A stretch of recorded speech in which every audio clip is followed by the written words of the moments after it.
During the reigns of the first Roman emperors, vast sums of wealth were funneled into imperial revenues through customs taxes. Merchant ships sailed thousands of miles across the sea to connect the Roman Empire to the distant east.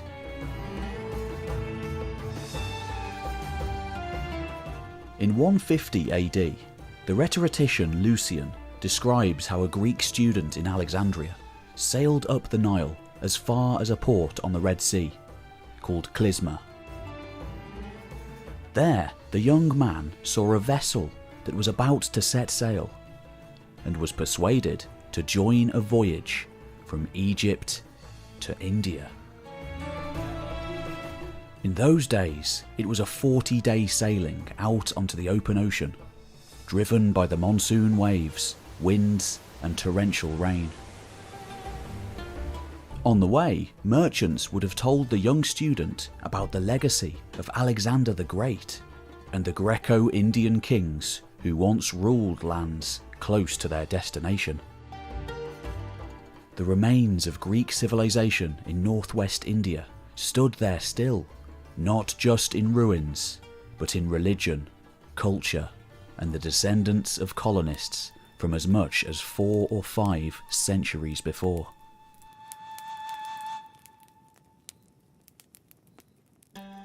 These routes, fostered during the 2nd century AD, facilitated distant commerce and encouraged communication, including shared weights, measures, monetary systems, and the key to cooperation: language. Yet more evidence comes from a Roman merchant report known as the Periplus of the Erythraean Sea. The manuscript is a short, practical handbook written in a widespread and popular form of Greek known as koine. It describes Roman trade ventures across the Indian Ocean, including commerce with the kingdoms of ancient India. The unnamed author was probably a Greek merchant from Roman Egypt, based at Koptos on the Nile, or Alexandria on the Mediterranean coast. This man had first-hand experience in sea voyages to India, and seems to have written his trade report in about AD 50. By this period, more than 100 Roman ships sailed to India every year, utilising the summer monsoon to sail swiftly across the ocean and make landfall near the Indus Valley. The author claims that even today there are still preserved in this area evidence of Alexander's expedition, ancient shrines, and the foundations of encampments and huge wells. Few merchants would have travelled inland to see these ancient sites. But there was other evidence that the Greeks had once ruled this distant territory. The author goes on to say that Alexander set out from Bactria and penetrated as far as the Ganges, but did not reach Limericky and the extreme south of India.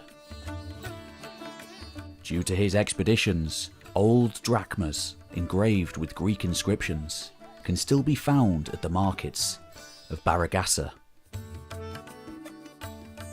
These coins were issued by Apollodotus and Menander, rulers who came after Alexander. The coins of such Greek rulers of the distant East can still be seen in museums today, from Turkey all the way through Central Asia to Pakistan and India. More than just Apollodotus and Menander, numerous kingdoms and even empires existed over the span of hundreds of years. Not just passive bystanders, but dictating events, waxing and waning with the ebb of history, interacting with the various dynasts around them, influencing cultures we can still see today, and bringing back knowledge and Eastern influence to Europe. First having reached Bactria and India through the conquests of Alexander the Great in the 4th century BC. This is the epic story of the contact, warfare, adaptation, and then integration that occurred over the ensuing centuries between unique and distant civilizations, as the successors of his generals carved out states of their own. It is a complex and difficult history to reconstruct. Only a few fragmentary accounts survive in the Greek and Roman sources, enhanced by ancient Indian texts and even records from the Chinese Han Empire. But there are remarkable archaeological finds that supplement modern understandings of this era, including the remains of the ancient cities such as Ai-Khanoum in Afghanistan and Taxila in the Indus territories. Buildings and artefacts reveal the continuation of Greek life far from their distant homelands, as cultures fused into a remarkable hybrid, the likes of which the world has rarely seen. Detailed images and portraits are also preserved on Greek coins from these regions. They reveal the character and identity of dynasties thriving far away from their Mediterranean homelands, ruling over great swathes of the distant East. This is the entire history of the ancient Greeks in Bactria and India beyond.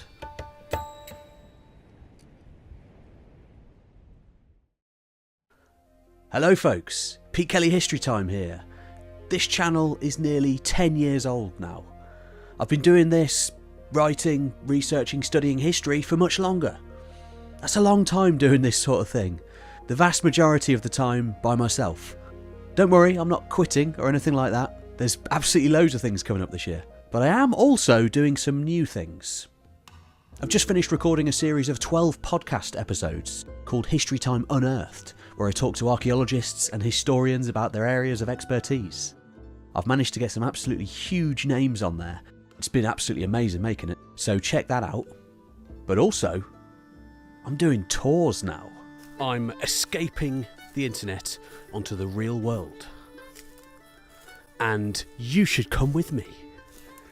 In September, I'm going to Anatolia to explore the incredible ancient mysteries of that vast place.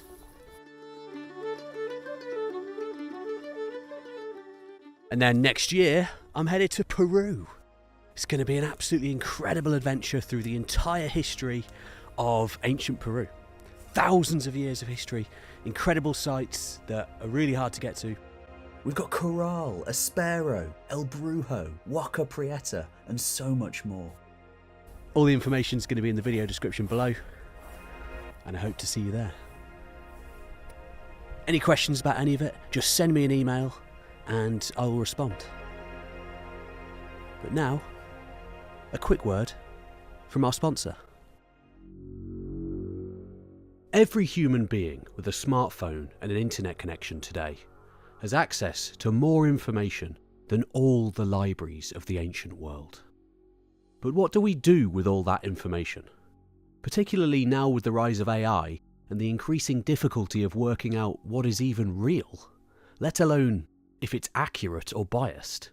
That's why I'm excited to partner with Ground News, today's sponsor and a tool I genuinely love using. Ground News is no ordinary news app and website.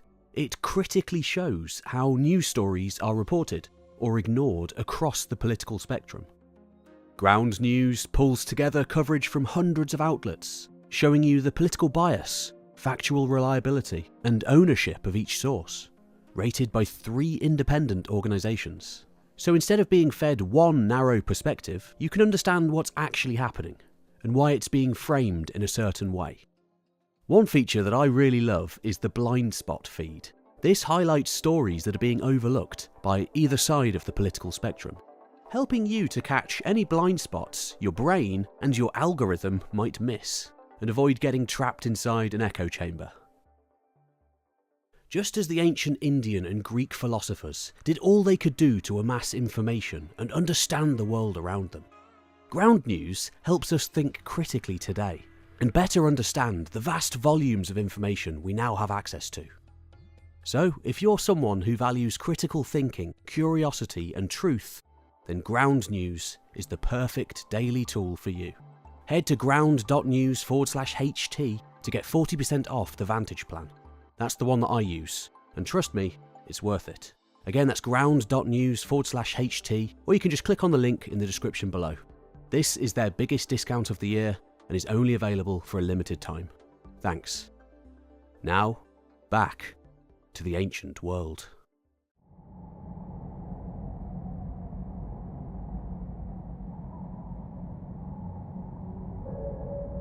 After conquering Iran, Alexander was determined to equal the Persian kings by seizing all that they had once held. He led an apprehensive army through the barren mountains of the Hindu Kush and down into the river valleys that formed the northwestern edge of ancient India. Through an alliance with a local king, Alexander acquired the Indian city of Taxila. But to many of the Greeks who followed him, it seemed as if they had entered another world. The climate, the culture, and religions of people in these regions were all utterly unfamiliar. Then, at the Battle of the Hydaspes River, the Greeks encountered the full ferocity of Indian war elephants. Almost certainly, for most of the men present, their first experience of the mighty beasts. Trained specifically for war already for centuries, if not millennia. On the banks of the river Hydaspes, Alexander prepared to attack King Porus with an invading Greek army, including up to 50,000 well-trained and experienced soldiers. But the Indian king had assembled 130 war elephants, along with a mass of infantry and chariots to oppose him. A typical Indian elephant stands 10 feet tall and weighs up to 5 tons. In peacetime, these large, powerful animals would be used for logging operations, lifting and transporting heavy loads, or battering down obstacles with their great bulk.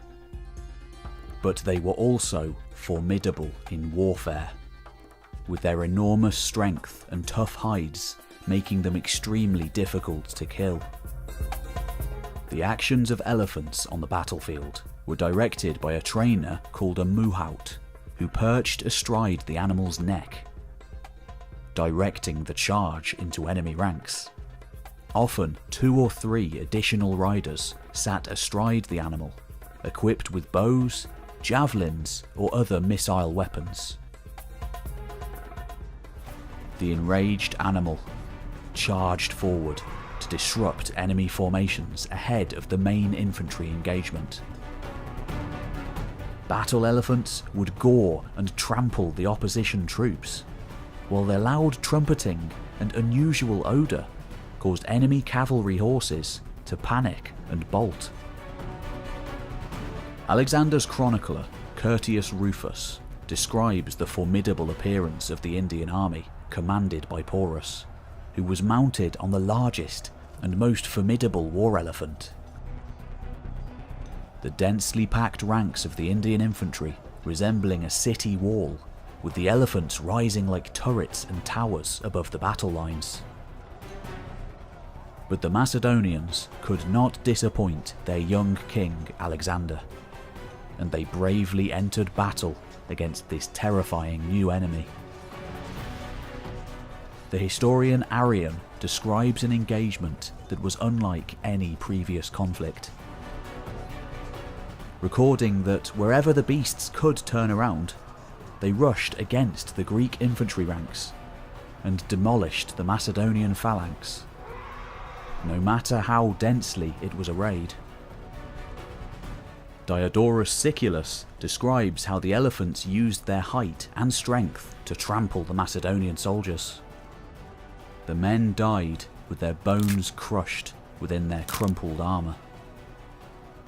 The elephants seized other soldiers with their trunks, lifting them high into the air and dashing them back on the ground.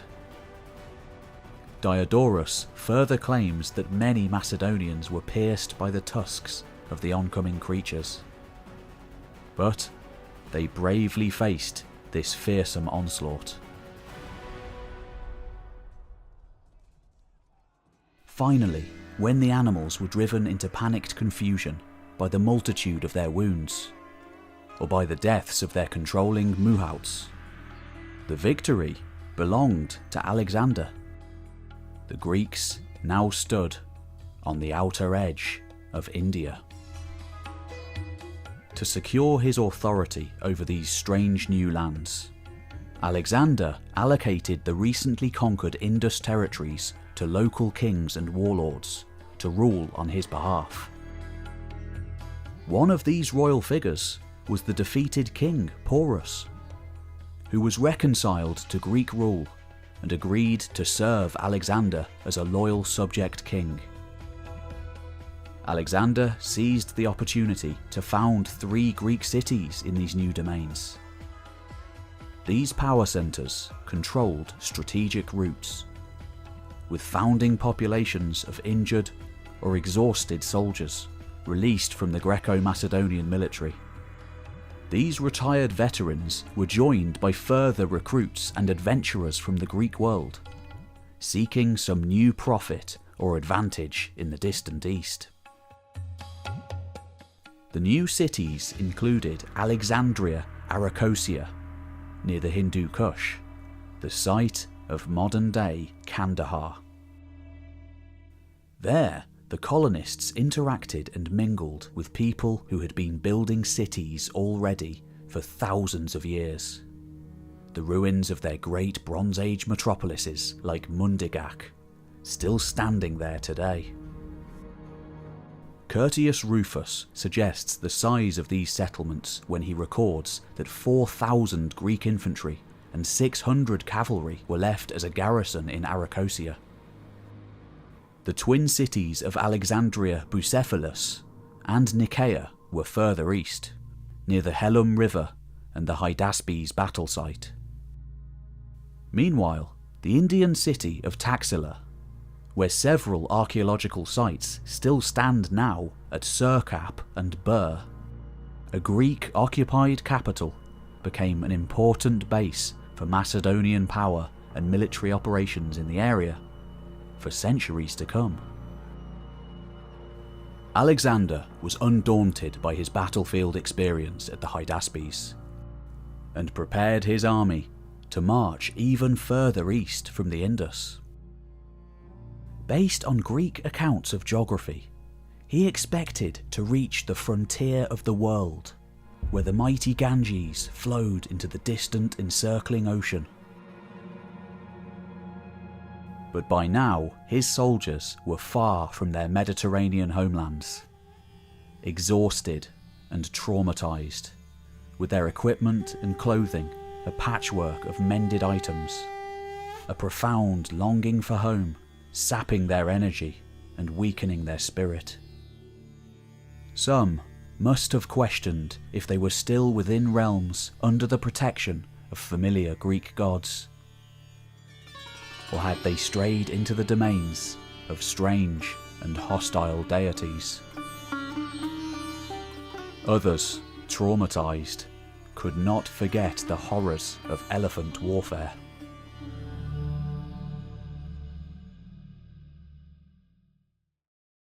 Arrian records the supposed words of Alexander in his last efforts to rally his despondent troops.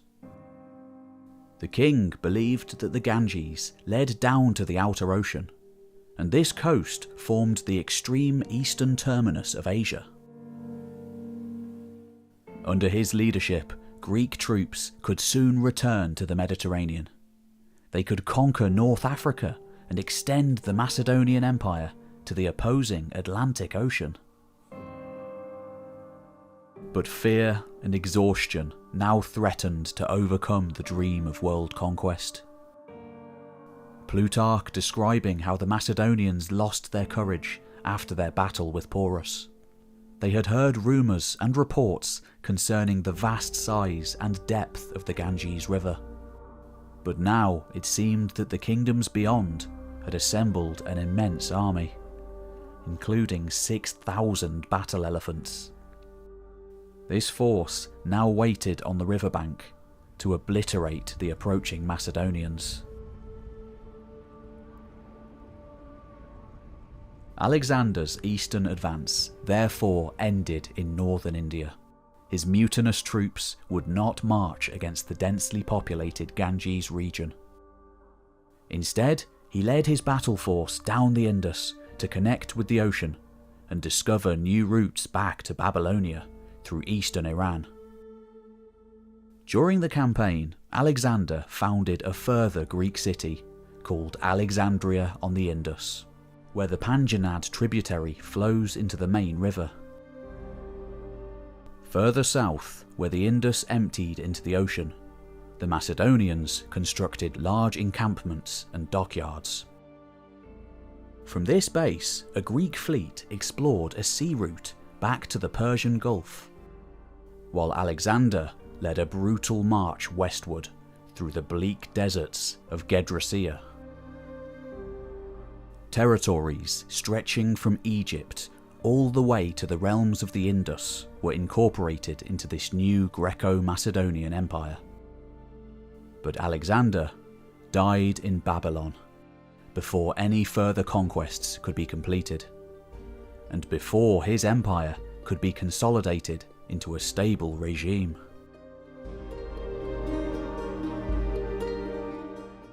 Alexander's funeral cart was a giant mobile shrine encased in gold decoration and pulled by 64 mules. Panels along its length displayed the king's vision for a vast empire that would have forged Greek and Asiatic cultures into a new world superpower. According to Diodorus, the first panel depicted Alexander in a chariot, leading a royal guard of Persians and Macedonians, while before them stood a mass of soldiers. The second panel showed elephants arrayed for war, with Indian muhouts directing the elephants to follow the Macedonian troops. The third tablet depicted cavalry squadrons, formed up in battle array, and the fourth displayed war galleys ready for naval combat. But Alexander had not left a successor who could assume absolute power. The armies were soon divided between rival commanders who fought for supremacy. One of these generals, named Ptolemy, managed to seize the king's carriage as it headed back to Macedonia, and transported Alexander's body to his new power base in Egypt. The struggle for Alexander's royal legacy had begun.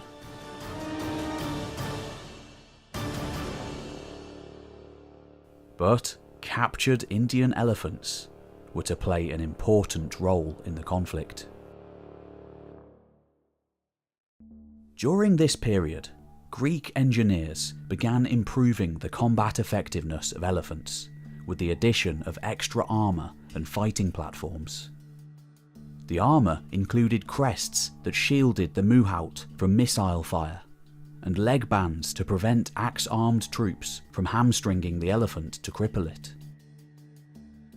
Engineers also strapped wooden turrets to the backs of the elephants, each able to accommodate up to 3 soldiers, equipped with bows, javelins or pikes. A gilded silver plate, currently held in the St. Petersburg State Museum, depicts these developments. Probably made in eastern Iran, it shows a war elephant driven by an Indian muhout with a howdah crewed by soldiers wearing Greek armour.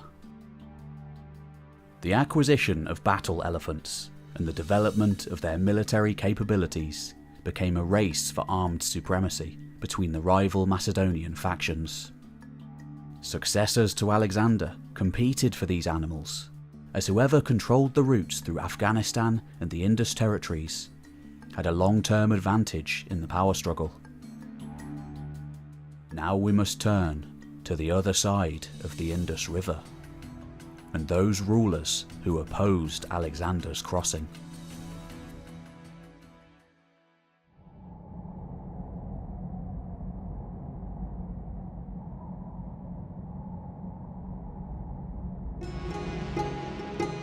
It was said that when Alexander held court in the captured Indus territories, a young Indian dignitary watched his actions with great fascination.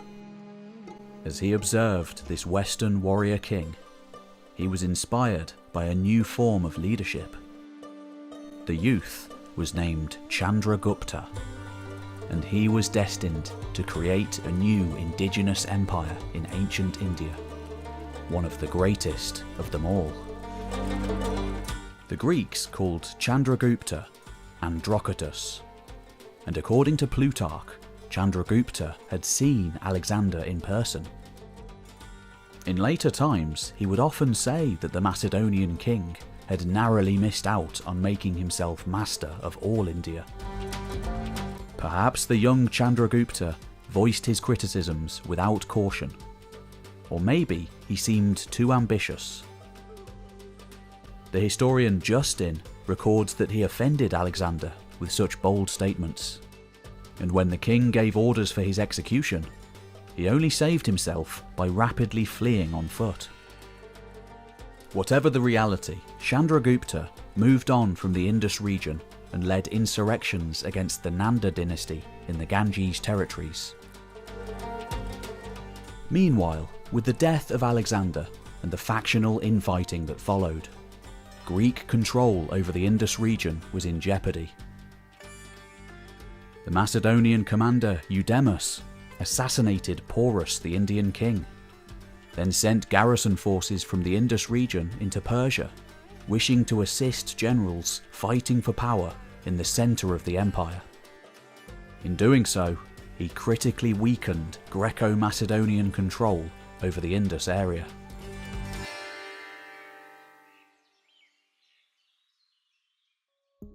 Almost 2 decades of conflict followed, as Alexander's empire was divided between rival Macedonian generals, each one declaring themselves king and establishing powerful dynasties within their own realms. Meanwhile, Chandragupta seized power from the politically weak Nanda kingdom in the Ganges region and replaced its ruling dynasty with himself. His agents and supporters encouraged native uprisings against Macedonian power in the weakened Indus realms. Finally, Chandragupta seized that territory and began to unite northern India into a powerful singular realm. Justin explains that after the death of Alexander, India gained independence when the populace put his governors to death. But this so-called liberation had been incited by Chandragupta, who transformed their independence back into servitude under his own tyrannical rule. But the Macedonians were also regaining power under capable leaders such as Seleucus I Nicator. Seleucus was a strategist and political mastermind with a power base in Babylonia. From there, he began forming potent alliances and fusing outlying territories into a new Asiatic empire. In 305 BC, Seleucus marched his armies east into the newly reclaimed Bactrian realm. Once there, he prepared to cross the Hindu Kush and wage war against the Mauryan Empire. One of the main gains of this conflict was a source of battle elephants in the region, but also large communities of Greek settlers already established as military colonists. Alexander's Indus cities had fallen under the power of Chandragupta, but Alexandria Arachosia on the eastern frontier of Iran retained its Greek character and independence. From here, a resurgence would arise.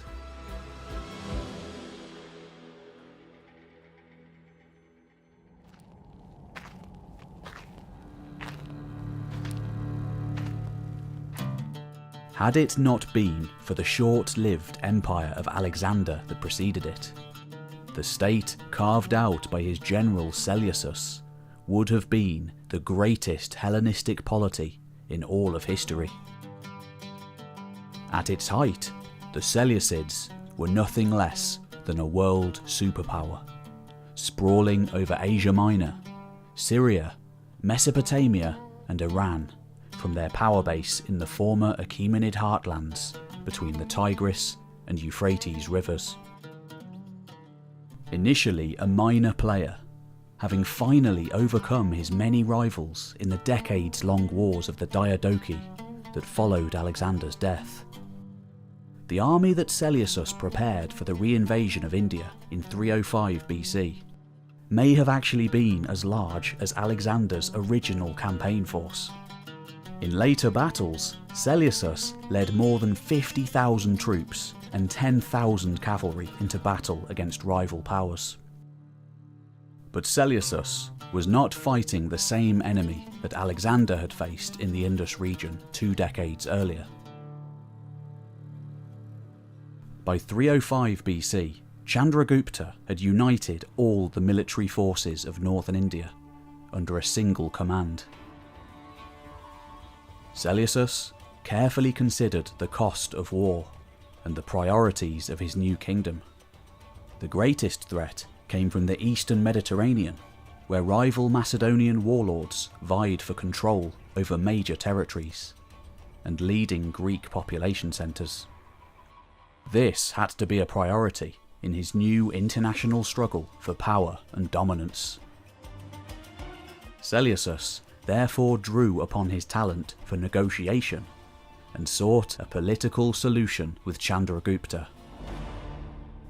The peace deal delivered 500 war elephants to Seleucus. The historian Plutarch documents this event and confirms the vast strength of the emerging Mauryan Empire, claiming that Chandragupta overpowered and subdued all of northern India with a force of 600,000 men. A vastly inflated number, perhaps, but one which aptly gets the numerical superiority of the Mauryans across.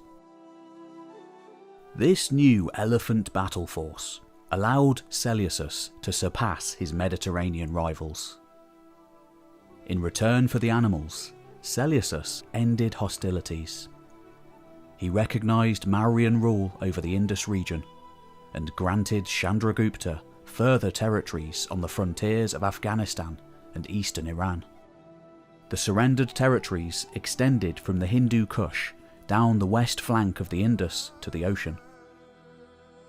They included Parapanisidae, modern-day Kabul, Arya, modern-day Herat, and Alexandria Arachosia at Kandahar, as well as the edge of ancient Gedrosia in modern-day Baluchistan.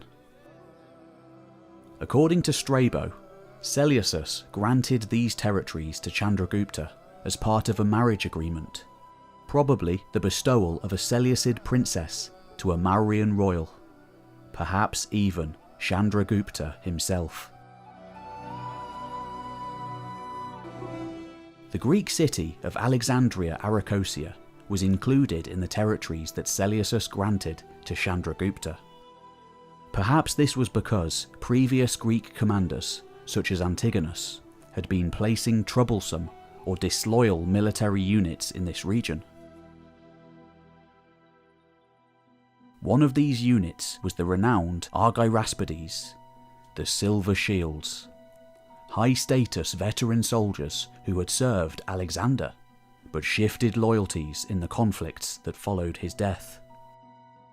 The Macedonian governor, Sybertius, possibly remained in office as his city and the surrounding province were transferred into Mauryan rule.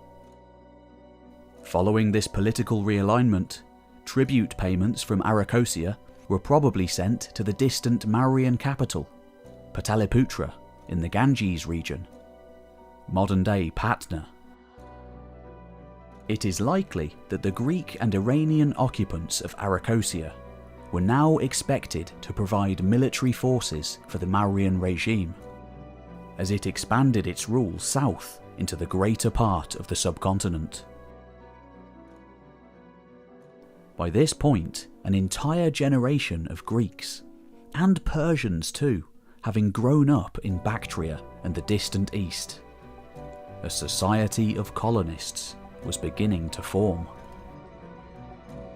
Both Seleucus and Chandragupta benefited from secure frontiers, and Seleucus could now redirect his full military focus toward the crucial Mediterranean conflict.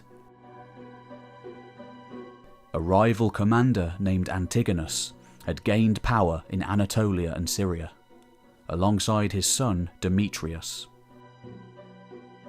In response, Seleucus allied with his counterparts in Thrace and Macedonia to defeat this powerful enemy. Like Seleucus, Antigonus was one of the older generation of leaders who had fought alongside Alexander. The decisive battle occurred at Ipsus in Anatolia in 301 BC.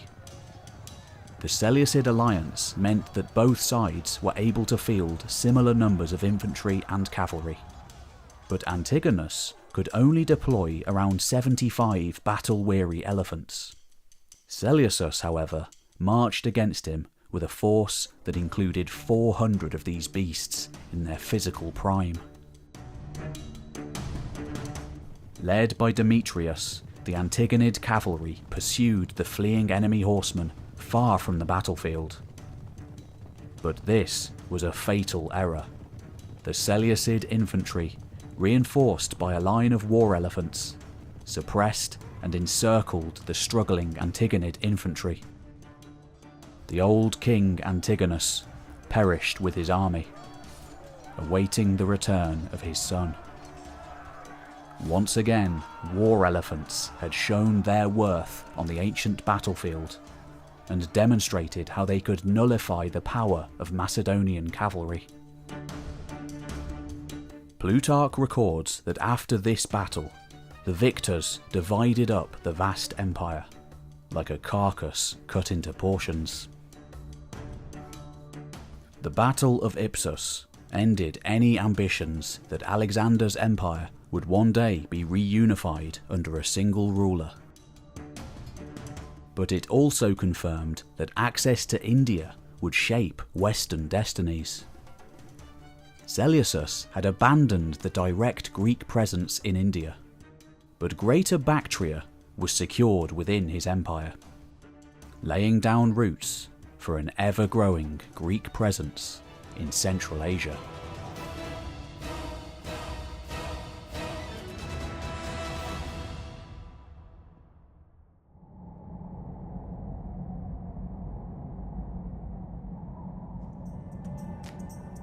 Ancient evidence confirms that the political alliance between the Seleucids and the Mauryans was maintained by further diplomatic ventures. One of the leading figures in these engagements was a Greek envoy named Megasthenes. Megasthenes wrote a book in Greek, recording some of the knowledge that he acquired in India. Like so many works of antiquity, this ancient ethnography, known as the Indica, has not survived into modern times, but it was highly influential in later Greek and Roman accounts. Both Strabo and Pliny were informed by this study, and were fascinated by the accounts of strange peoples and creatures within. Obviously influenced by Indian and Iranian belief systems.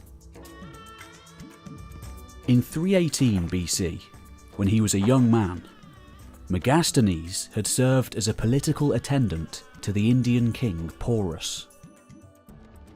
During this period, he learnt an Indian language and practiced the etiquette of their royal courts. Later, Megasthenes served Sybertius, the Macedonian governor of Alexandria Arachosia. Then, Megasthenes may have retained his position as administrator when the territory was annexed by the Mauryan regime, a Greek bureaucrat serving Indian masters.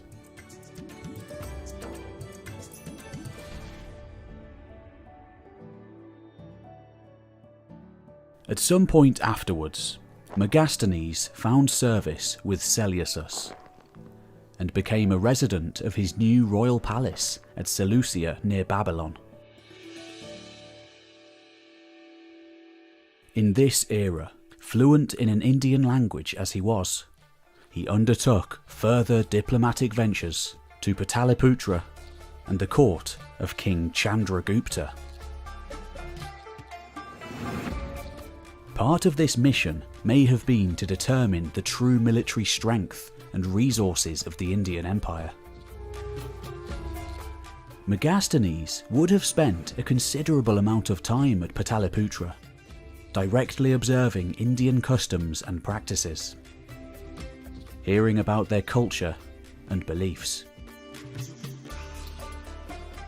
At that mighty city, renowned for its strategic position near the Ganges and its pivotal economic and cultural role, as well as political, Megasthenes described Pataliputra's fortifications, and royal palace too, as well as its great size.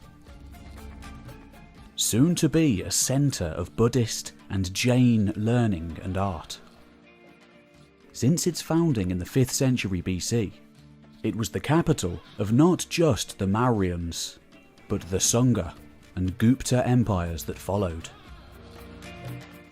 Today, it is still inhabited as the modern city of Patna, revered as one of the holiest cities in India.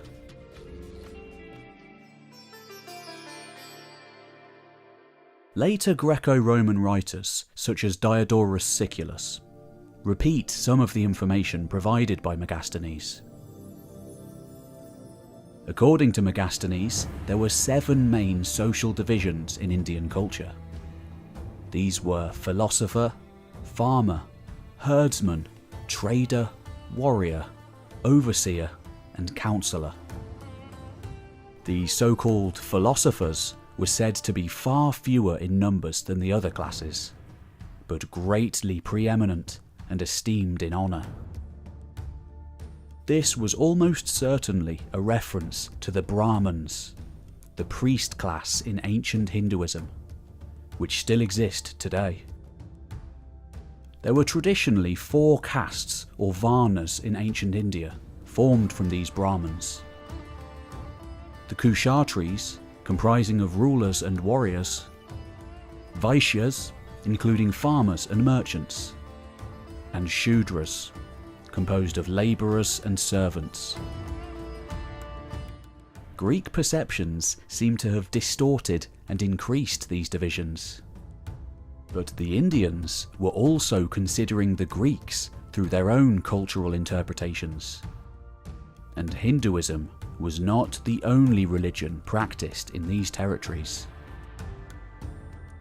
In this era, the Indians referred to the Greeks as Yona or Yavana, which was derived from the ancient word Ionian, and was probably transmitted through the Persian court. One early Buddhist text presents a discussion between the Buddha and a man named Asalyana. The text refers to conditions in Yona, or Greek Ionia, commenting that in these far-off regions there are only 2 classes of men: masters and slaves. The next generation of Greek and Indian rulers maintained diplomatic connections between their royal courts. Antiochus I Soter, who came to power in 281 BC, sent a representative named Dimachus to the Mauryan court of Bindusara, the son of Chandragupta. Bindusara was known to the Seleucids as Alitrochides, which was probably a Greek rendering of the Sanskrit title Amitragata, meaning destroyer of enemies. Like his predecessor Megasthenes, Dimachus wrote an account of India, possibly based on the reports he presented to the Seleucid court. Some of the details provided by Dimachus revealed the vast size of ancient India. He reported that the distance from the Oxus frontier in northern Bactria to the southern extremity of the Indian subcontinent was probably more than 3,000 miles. The Greek geographer Strabo rejected this figure because, based on his own preferred theories for the size of the Earth, this seemed impossibly large. To further discredit Dimachus, Strabo stressed the fantastic elements in his writing, including bizarre accounts of strange people and monsters at the edge of the known world. In reality, the ambassador may have been trying to process or relate accounts from Hindu or Buddhist informants, who merged spiritual themes into their worldview. The account of Dimachus may have been far more genuine than Strabo realised. Greek accounts reveal some of the requests that Indian kings made to their Seleucid counterparts. Athenaeus records how Bindusara was interested in Greek intellectual techniques and unusual Mediterranean produce. He therefore sent a request to Antiochus, asking for wine, figs, and a sophist, a Greek intellectual trained to deliver convincing arguments. Antiochus responded, "We will send you figs and sweet wine, but it is not lawful among the Greeks to sell you a sophist." The Seleucids had greater ambitions and tried to grow valuable perfume-producing Indian plants in their own realm. But these efforts failed. Pliny records that King Seleucus had amomum and nard plants from India shipped into the Arabian Sea or Persian Gulf, but these plants did not survive. The Seleucids faced similar problems in breeding and raising Indian elephants in their own empire. Attempts were made in the royal parks of Babylonia, but the environment was unsuitable. The Seleucids therefore remained reliant on animals supplied by the Mauryan Empire. A Babylonian text known as the Astronomical Diary records that in March 273 BC, the regional satrap received 20 Indian war elephants sent by the governor of Bactria. These were Seleucid reinforcements for a war being fought in Syria against the rival Ptolemaic kingdom based in Egypt. This long-term conflict between the Seleucids and the Ptolemies was to have major consequences for the development of ancient world commerce. Based in Egypt, the Ptolemies were at a severe disadvantage in the arms race for the acquisition and development of elephant warfare. They required battle elephants, both for their conflicts against the rival Seleucids and to supply ambitious Greek allies who were expanding their political power into the wider Mediterranean.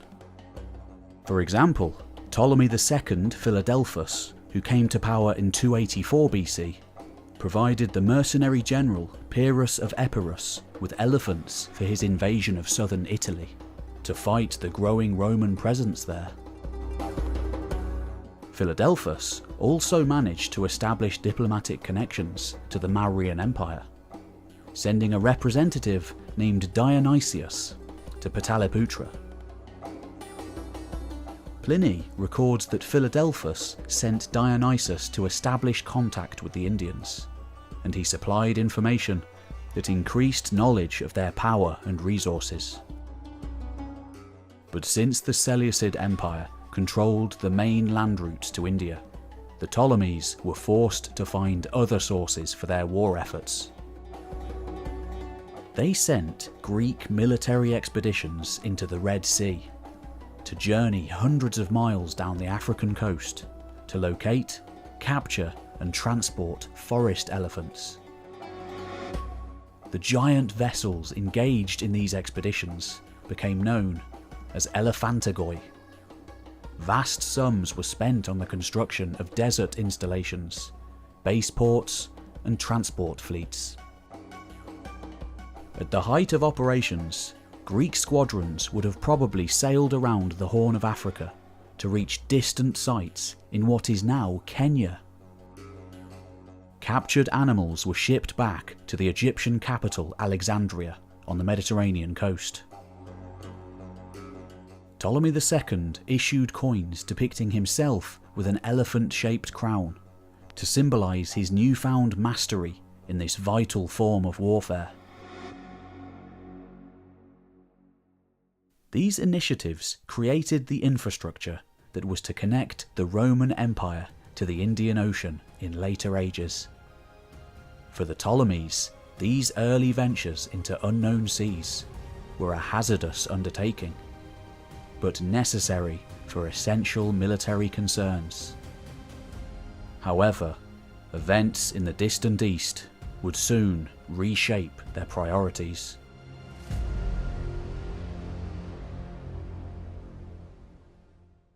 When Ashoka, the grandson of Chandragupta, came to power in 268 BC, he continued the military expansion of the Mauryan Empire into southern India.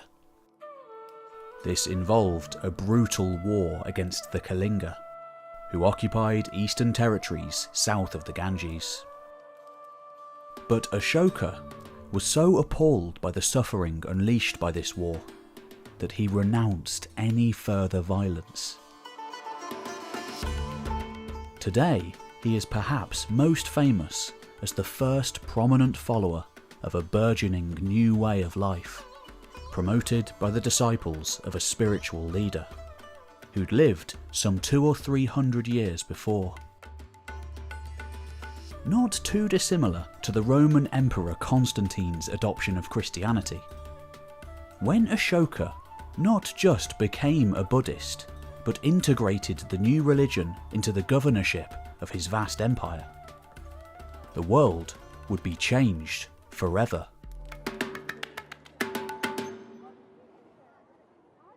Though not the first Buddhist ruler in India, he was certainly the most influential, promoting Buddhist beliefs widely and issuing a series of royal edicts, which documented his conversion. These edicts were displayed across the Mauryan Empire, inscribed on pillar-like monuments, carved into the walls of cave shrines and rock faces, or displayed in the stonework of prominent buildings. Most of the inscriptions are in Prakrit, which was the most commonly used language in ancient India. In central India, the text was written in Brahmi script, but in the Indus region, a local variant known as Kharoshi was used to convey the royal message. After his conversion to Buddhism, Ashoka sent missionaries more than 1,600 miles from the Mauryan capital to the main Greco-Macedonian kingdoms.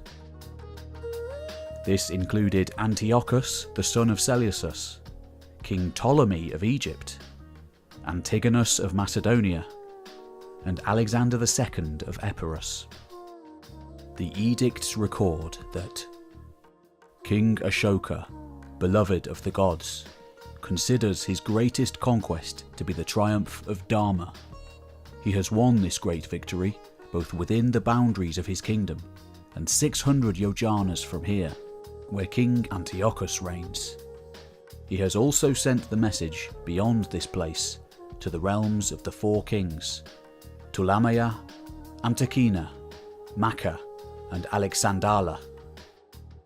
These royal proclamations were also delivered to Alexandria Arachosia in ancient Kandahar, which was still part of the Mauryan Empire in 260 BC. However, since the dominant community was still Greek, The edicts were translated into Greek for this frontier territory, beginning a long series of back and forth interactions between the Hellenistic world and the followers of the Buddha. Seen most obviously in the long flowing robes of Buddhist statues, particularly in the Gandharan style in what is now Pakistan and Afghanistan. A style which amazingly was undoubtedly influenced by the art of the Hellenistic world.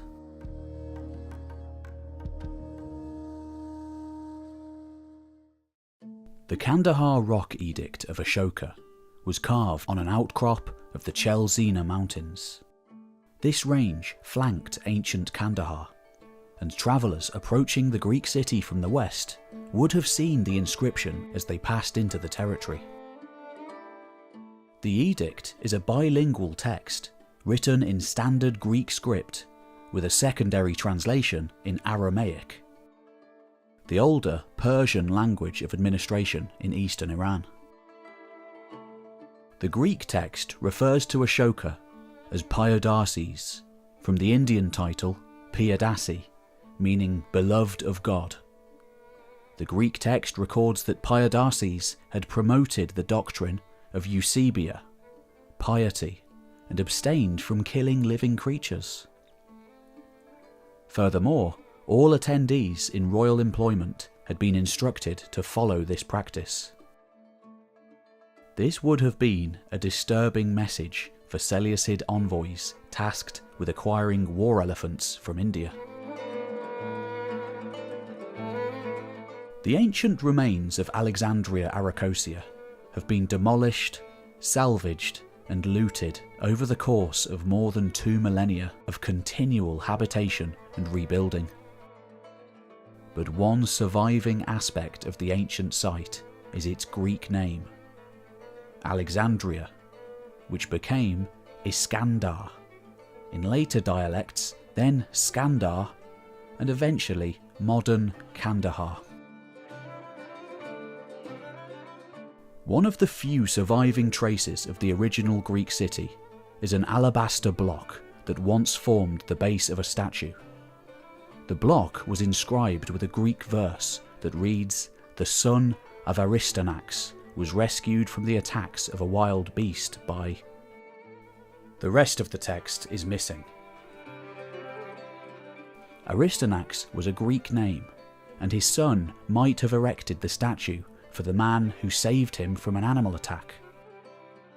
The block was later reused for the threshold of a house, ensuring its long-term preservation. In 1963, another fragment of Ashoka's edicts was found at the site of Old Kandahar, close to where the ancient Greek city once stood. This fragment was carved into a limestone panel that would have been displayed on a prominent public building, perhaps a temple or a governor's residence. This inscription was only in Greek, and therefore intended for the occupants of the inner city.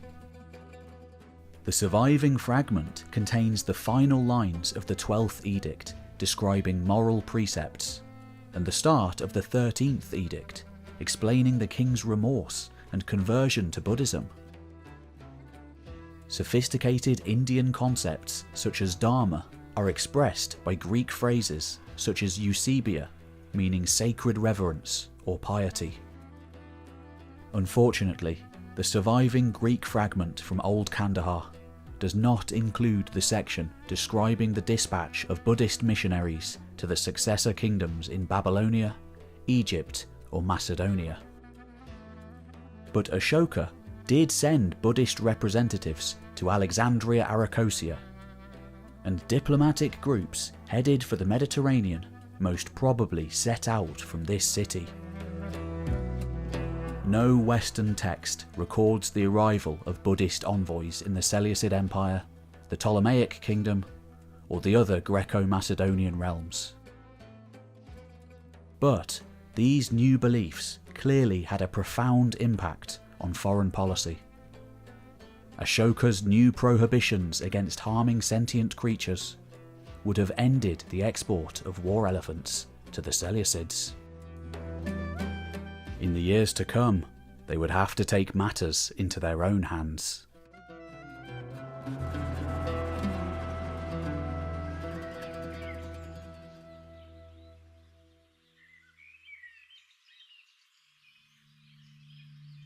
The cities founded by Alexander were polis-like civic communities, populated mainly by retired soldiers, mercenaries, and Greek attendants from the Macedonian army.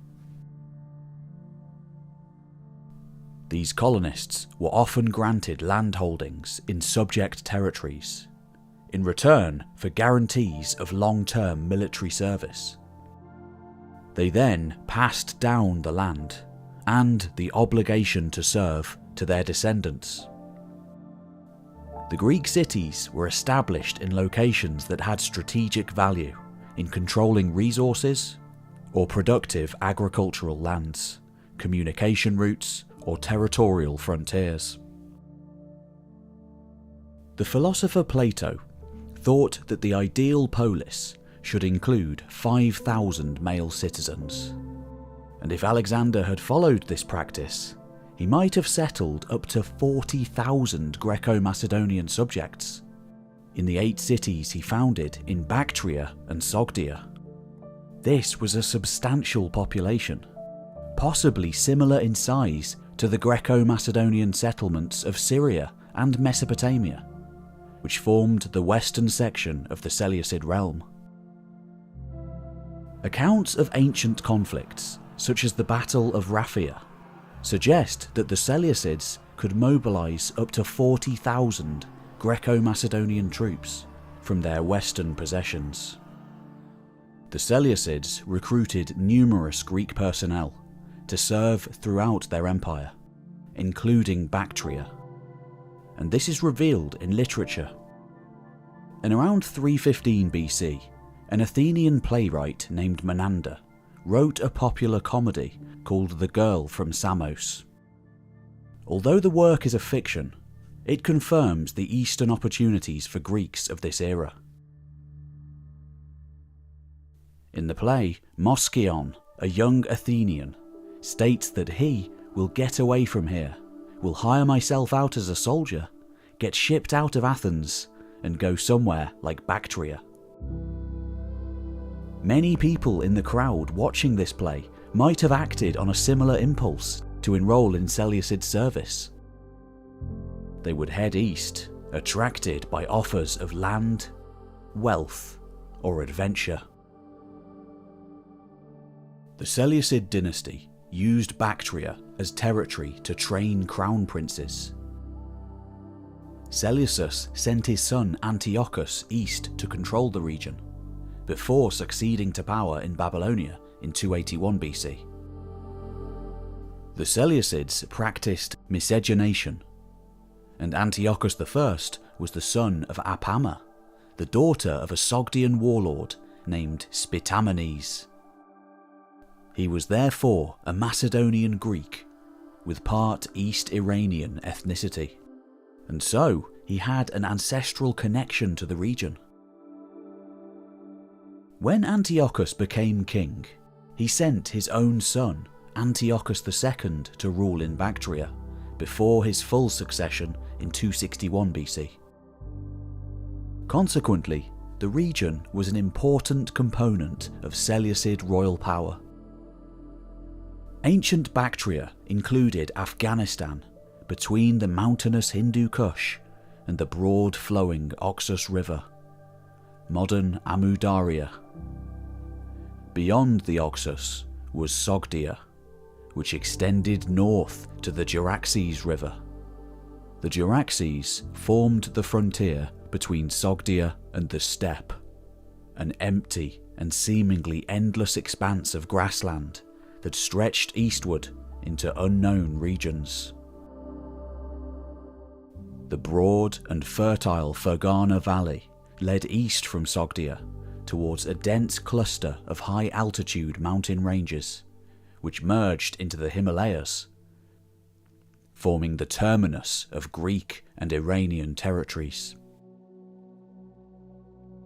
When Antiochus II succeeded to power in Seleucia, Diodotus, the satrap of Bactria, became the most powerful Greek authority in the distant east.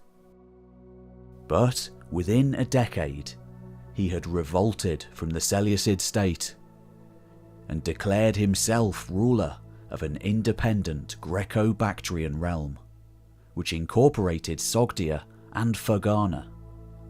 The revolt was a major event in the Greek world, but the only surviving account is a brief mention by the later Roman writer Justin.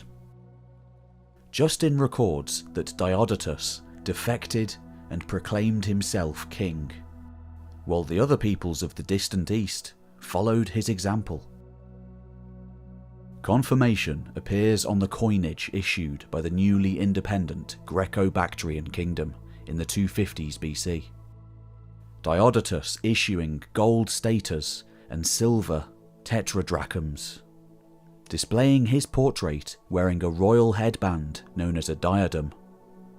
He is depicted in profile, clean-shaven with unruly hair, to resemble the image of the young Alexander the Great on campaign. The reverse of these coins depicts the advancing figure of Zeus preparing to cast a thunderbolt.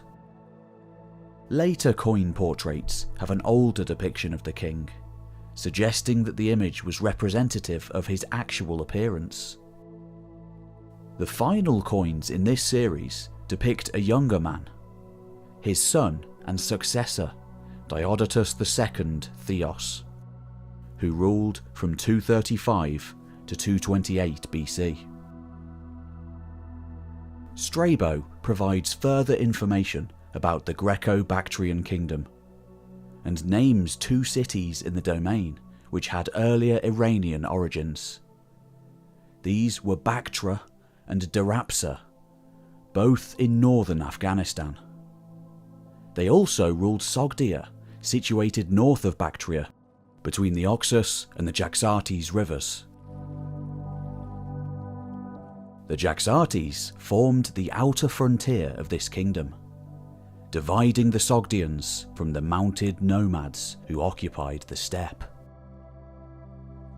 Ancient accounts suggest the power and influence of this new Greco-Bactrian kingdom.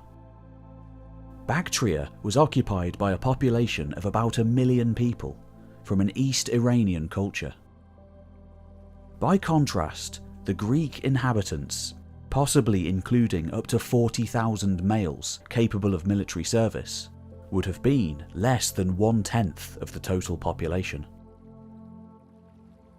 Justin wrote in Latin, but used Greek sources for his history. So when Justin famously described Diodotus as the governor of 1,000 cities in Bactria, mil urbium, he is probably referring to small, semi-independent communities, rather than powerful urban complexes. This is a more likely meaning of the Greek term polis, in the context of ancient Afghanistan. It was possible for the Greek minority to rule this region because they were concentrated into powerful urban centres, while the larger Iranian population were divided into numerous, prosperous but disparate rural communities. Most importantly, the Greeks could mobilise for large-scale warfare, supported by tribute payments from Iranian production centres, supplying food stocks, horses, and even arms and armour. The native Bactrians were able to mobilise 7,000 horsemen to oppose Alexander the Great. So their new Greek overlords could marshal similar reserves of native troops if the situation required.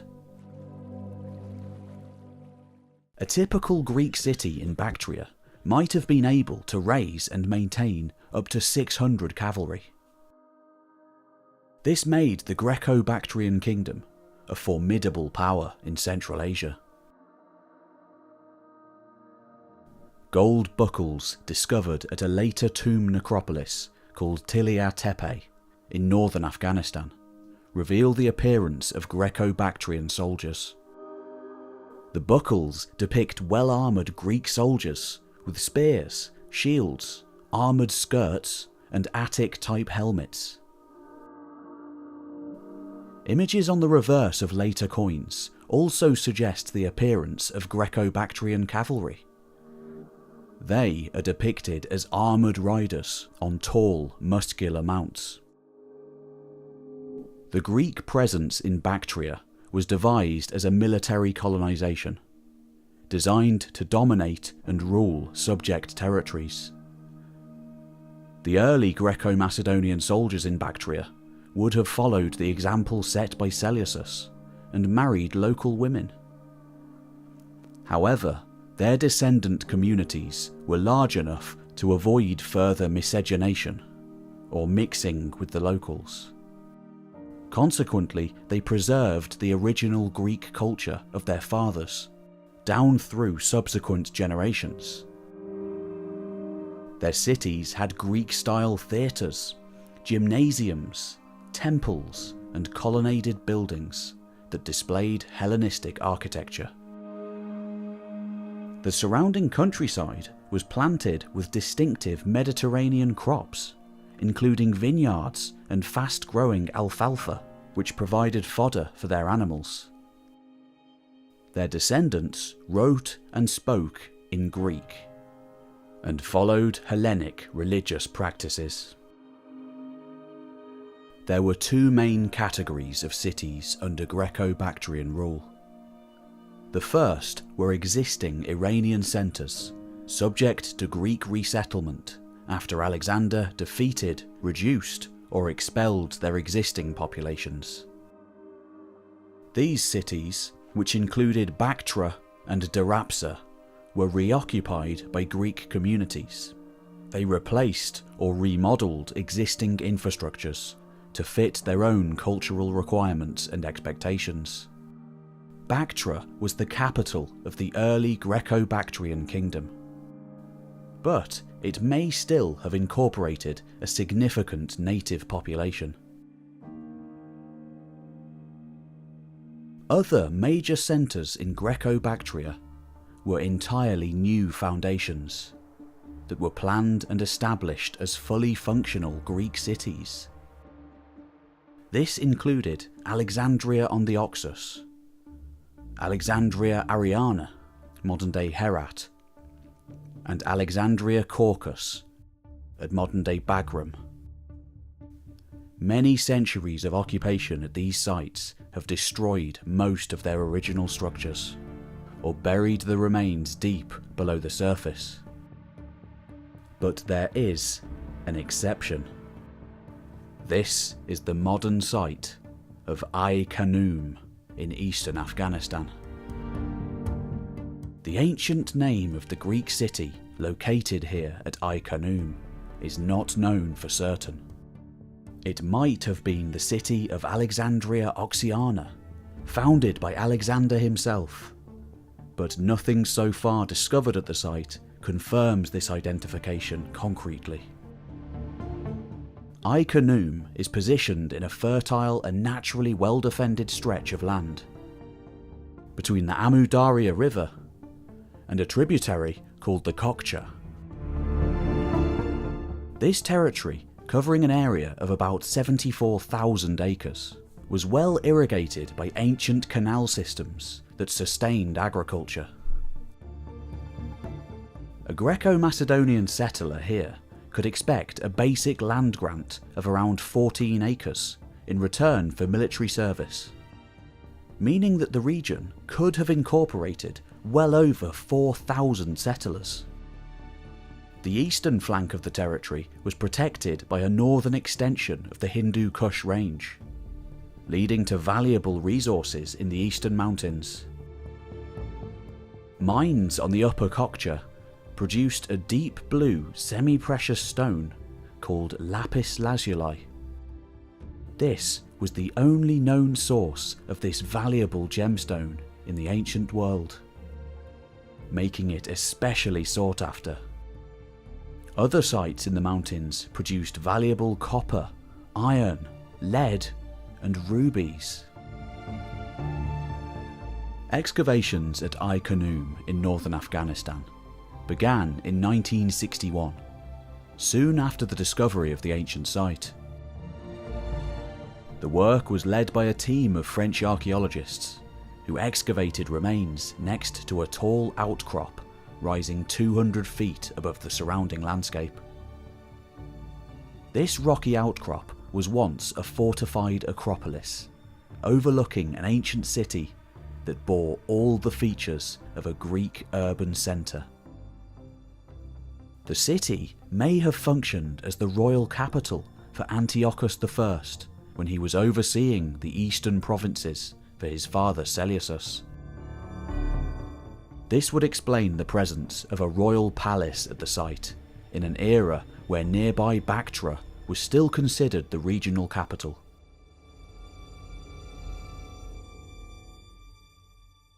Ai-Khanoum was a site for high-value Seleucid coin production, and Antiochus issued Eastern coins bearing a tiny mint mark, consisting of a triangle in a circle. This was the symbol for Ai-Khanoum, and the same image appears stamped on bricks from the earliest buildings. Many of the present ruins at Ai-Khanoum date to the later period of Greco-Bactrian independence, when a king named Eucratides was in power. Eucratides, who became king in 172 BC, probably renamed the city Eucratidia, making this his capital in preference to Bactria. Ai-Khanoum was surrounded by long mud brick ramparts, bolstered by towers and encircled by a steep ditch. The northern ramparts were particularly strong, rising 30 feet high and extending to 20 feet thick. Excavations revealed 3 temple sites here: a large sanctuary on the main street near the palace, a smaller temple outside the northern wall, and an open-air podium on the Acropolis. The Greeks had a long tradition of displaying large cult statues, but as Bactria lacked marble, the inhabitants of Ai-Khanoum used clay and plaster to fashion their sculptures. The main temple probably housed a seated figure of Zeus, as one of the surviving fragments is a foot next to the tip of a thunderbolt. However, this temple had the solid enclosed walls of a Zoroastrian fire cult building, instead of the column-lined porticos of a traditional Greek place of worship. The Greeks possibly employed Iranian craftsmen, and perhaps it was a statement of power to place their god within the most revered sacred space known to the native population. The Greeks had transplanted themselves and their gods into new surroundings, where they could now dominate and thrive.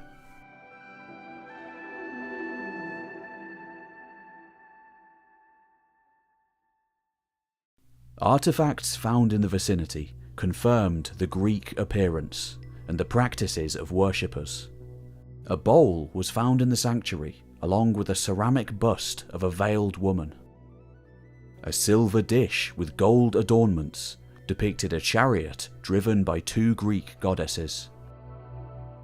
The chariot is pulled by Asiatic lions and crosses a mountainous landscape towards a high stone altar. The goddesses are dynamic, with costumes highlighted in gold. But the figures attending the chariot and pouring libations at the stone altar have the static poses of Iranian cult statues.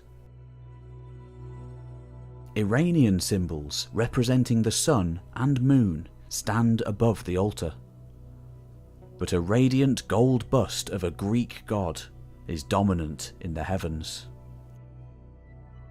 A small but distinguished shrine in the oldest part of the city reveals the intentions of the earliest Greek settlers. The Heroon of Kineas was located in the lower town just north of the palace. It was a classic hero shrine, established to honour the tomb of a city founder or celebrated citizen. 4 burial spaces and coffins were located beneath the platform where the shrine stood. The bricks near this foundation level were stamped with the same triangular monogram that appears as a mint mark on early Seleucid coinage. This was the symbol of the ancient city and confirms the importance of this urban centre for the maintenance of Greek wealth and power in the distant east. The intact shrine would have been covered with Greek inscriptions, but only a fragment of these texts have been preserved near the base of the structure. The surviving text is part of the Delphic Maxims, ancient instructions copied from the main temple of Apollo in central Greece. Delphi was one of the leading cult sites in the Greek world, honoured by all Hellenic communities. There were more than 140 moral precepts displayed at this site that embodied the cultural identity of Greeks within and beyond the Mediterranean. The Greco-Bactrian settlers, located far from their ancestral homelands, copied and displayed these precepts to recall and maintain their essential culture. The fragment at Iconium reads, "As a child, be well behaved. As a young man, be self-controlled. In middle age, be just. As an elder, be of good counsel. And when you come to die, be without grief." A dedicatory epigram was inscribed next to the surviving text. It commemorated a man named Klearchos, who had copied the maxims directly from the Delphic sanctuary. He describes these sayings as the wise words of the elders, and records how he copied them carefully at sacred Delphi to place them here in the sanctuary of Kineas. Other buildings at Iconium were embodiments of Greek culture, including a gymnasium located near the western ramparts, and a classical theatre built into the side of the Acropolis. The theatre was a vast open-air venue where male citizens could gather to spectate, listen to speeches, or watch performances based on Greek myths and legends. The tiered seating could accommodate up to 5,000 people, which was perhaps the entire community of adult Greek males. A small statue found in the gymnasium was set on a plinth that had a Greek inscription. The inscription was addressed to the Greek deities Hermes, herald of the gods, and the demigod Heracles, a patron of athletic contests. 2 brothers named Tribolos and Straton had set up the statue to honour their father, also named Straton. The statue depicts an older bearded male, dressed in simple clothes characteristic of Greek clothing. This was perhaps the elder Straton, honoured by his sons, and revered by the wider Greek community. The palace was a sprawling complex of audience chambers, administrative facilities, and storage rooms. The architecture was Greek, as confirmed by the discovery of Corinthian-style columns with capitals carved from limestone. Vases in the palace storerooms had Greek labels, revealing their ancient contents including gemstones, lapis lazuli, ivory, olive oil, imported incense, and a cash reserve. There was even an ancient library near the treasury building with fragments of Greek texts. Fascinatingly, a torn piece of papyrus was found, part of a philosophical dialogue discussing Plato's theory of ideas. Another fragment of parchment was part of some unknown play involving Dionysus, the Greek god of wine and revelry, who was said to have conquered India. This play may have been written in Bactria for performance in their crowded theatre. There was a large plaza south of the palace that covered more than 6 acres. This open space could have been used for military parades, combat drills, or the mustering of armies prior to campaigns. There was also an arsenal building between the main street and the base of the Acropolis. Fragments from a diverse range of military gear was found in these storerooms, while the slag that littered the inner courtyards confirmed the existence of blacksmith workshops.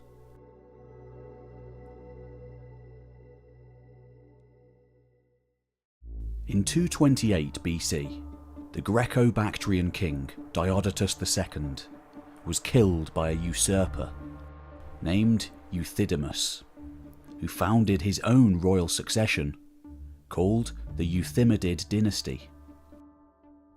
Polybius records how Euthydemus defended his actions by saying he had never revolted from Seleucid rule. Instead, he had merely taken the throne of Bactria from its current usurpers by destroying their dynasty. Euthydemus is depicted on his coins as clean-shaven, with unruly hair, and wearing the royal diadem as a headband. The reverse shows the demigod Greek hero Hercules seated naked on a rock, resting his club. This became an emblem of the new dynasty, replacing the image of Zeus advancing with a thunderbolt. The portrait of Euthydemus evoked the image of Alexander, but it was probably based on his actual recognisable features too. Later coin issues update the portrait, depicting an older Euthydemus displaying the signs of maturity and experience. Some of these coins also depict King Euthydemus in a type of distinctive round hat called a kausia, which Greek soldiers wore to shade themselves from the sun. The head of a statue preserved in an Italian art collection has been identified as a possible likeness of King Euthydemus, based on these coin portraits. The Torlonia Euthydemus depicts a stern-looking old commander, wearing a hat bearing similarities to the Macedonian corsia. By this period, the Greeks had dominated Central Asia for almost a century. But by splitting from the Seleucid Empire, the new Greco-Bactrian kingdom was now isolated from the Mediterranean, and without the manpower and resources of their ancestral homelands. Elsewhere, in the Mediterranean, the balance of power in the wider Hellenistic world was changing too.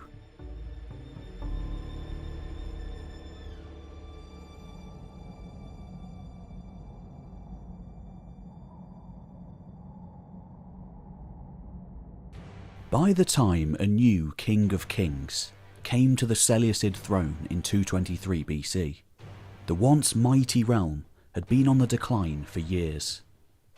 Its elephant contingent depleted, weakened or elderly. Large chunks of Asia Minor, as well as the entire eastern portion, had broken away. Closer to home, rivalry and warfare continued between the Seleucids and the Ptolemaic kingdom of Egypt. It was in this era of defeat and decline that the new king tried to regain the former Seleucid domains in the distant east, and re-establish direct links with India. His name was Antiochus III, and though defeated by the Romans by the end of his reign, he is nonetheless remembered as one of the most expansionist and active of all Seleucid kings, being remembered under the epithet the Great. By 209 BC, Antiochus led a large army east to invade Parthia and reclaim important territories located in northeast Iran. This was a strategic region that had been overrun by a steppe-based people called the Purani, who established their own dynasty in the area under a ruler named Arsaces.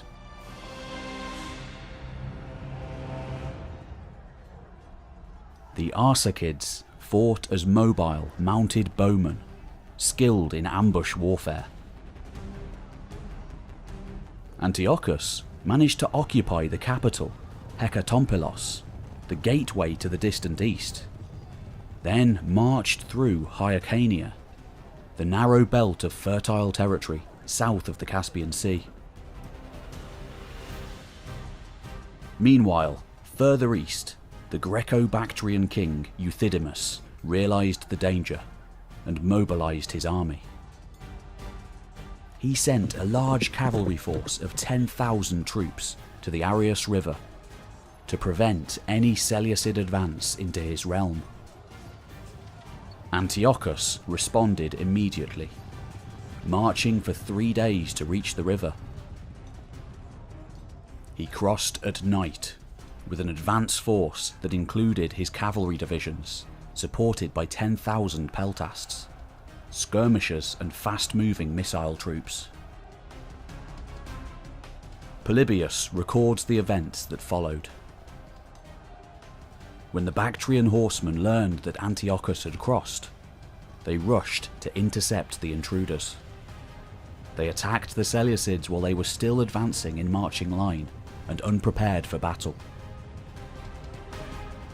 Antiochus realised the danger and rallied the 2,000 cavalry troops that fought in his elite royal guard. Meanwhile, he issued orders that the rest of his force were to immediately form into battle array. Then Antiochus advanced with his 2,000 cavalry and countered the charge of the approaching Bactrians.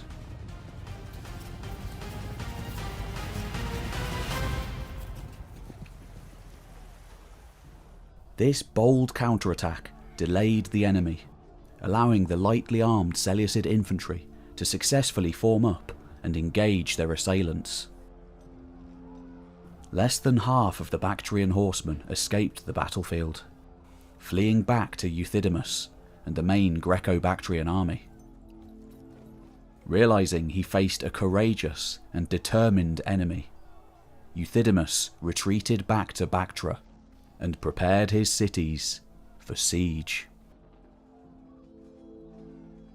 The Seleucid army occupied Bactria for 2 years, maintaining a blockade on the heavily fortified Greek cities. But they could not capture these well-garrisoned centres of power. Both sides therefore entered into peace negotiations.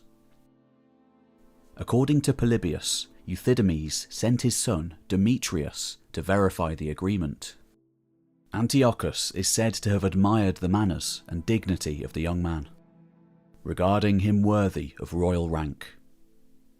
He therefore offered him one of his daughters in marriage and gave his father Euthydemus permission to call himself the king of Bactria. Antiochus had succeeded in getting what he wanted. The Seleucids and Greco-Bactrians were now in alliance, and their peace agreement gave the Seleucids access to India and a source of war elephants once more.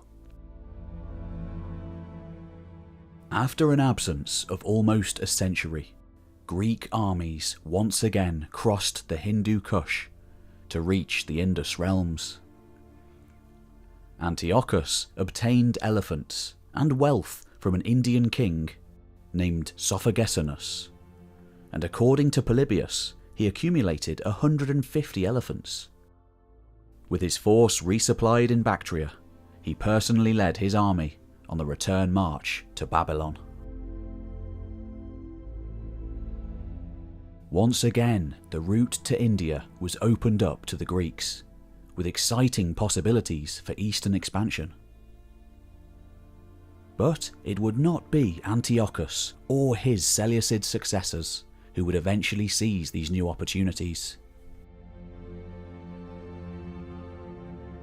Tune in next time as the Greeks in the distant east go further than ever before in forging entirely new realms within the borders of the Indian subcontinent itself, surviving there for hundreds of years to come, even as the lands they stemmed from fell under the rule of outside invaders.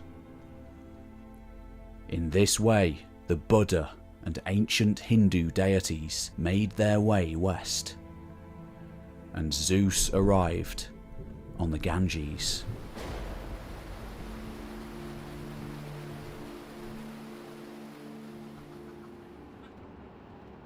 You've been watching History Time. Don't forget to like and subscribe to help non-AI generated history documentaries survive in YouTube's algorithm. And let us know what you think in the comments. My name's Pete Kelly, and I'll see you next time.